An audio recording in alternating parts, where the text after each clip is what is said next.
Vice ganda pinaringgan si Francine Diaz matapos ang singitan issue sa Orange and Lemons.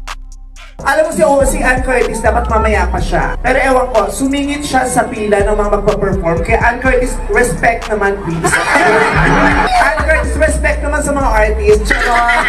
Pero bago ang lahat, kung ikaw ay bago sa aking channel, huwag kalimutan na mag-subscribe at i-click ang notification bell for more trending news.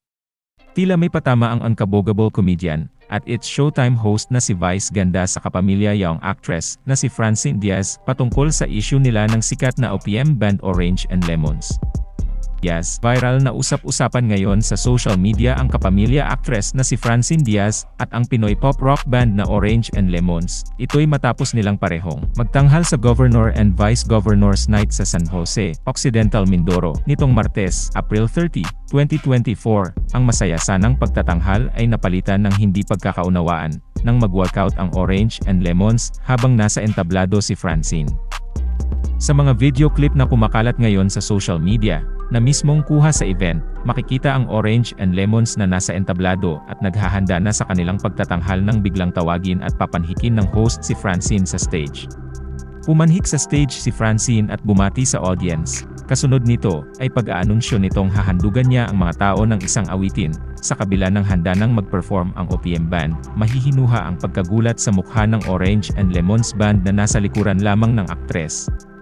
Mabilis naman silang nilapitan ng staff at tila pinaliwanagan, habang si Francine ay patuloy ang pagkanta sa kanyang -1 song na Love Story ni Taylor Swift. Sa halip na matapos ng matiwasay ay tila nagulo ang hinandang performance ng aktres, dahil bukod sa mahinang sound ng -1 niyang kanta, ay sinasabayan pa ito ng pagtunog ng electric guitar ng Orange and Lemons.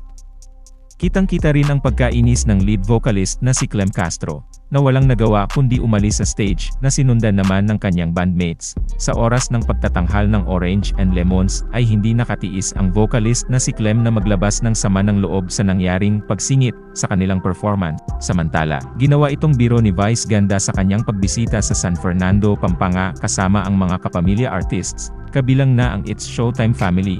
Habang ibinabahagi ni Vice ganda ang kanyang kagalakan na makita ang mga tagahanga sa Pampanga, nagbitaw ng biro si Lassie kung saan kinumpara niya si Ann Curtis na naunang mag-perform kaysa kay Vice ganda. Anya, ang opening si Ann Curtis tapos ang dulo, ikaw Vice ganda. Sinagot naman ito ni Vice ganda ng isang biro, at tila ginamit na reference, ang singitan issue ni na Francine Diaz at OPM band na Orange and Lemons. Alam mo si Ann Curtis, dapat mamaya pa siya. Pero iwan ko sumingit siya sa pila ng mga magpe-perform. Kaya Ann Curtis, respect naman please. Ann Curtis, respect naman sa mga artist.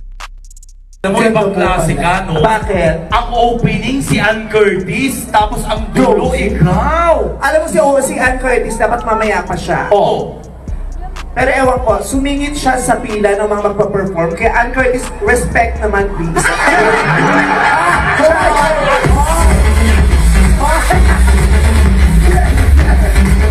Ann Curtis, respect naman sa mga artists. Charot lang. Oh, tawagin niyo akong orange and backlash. Orange and backlash. Okay. Pero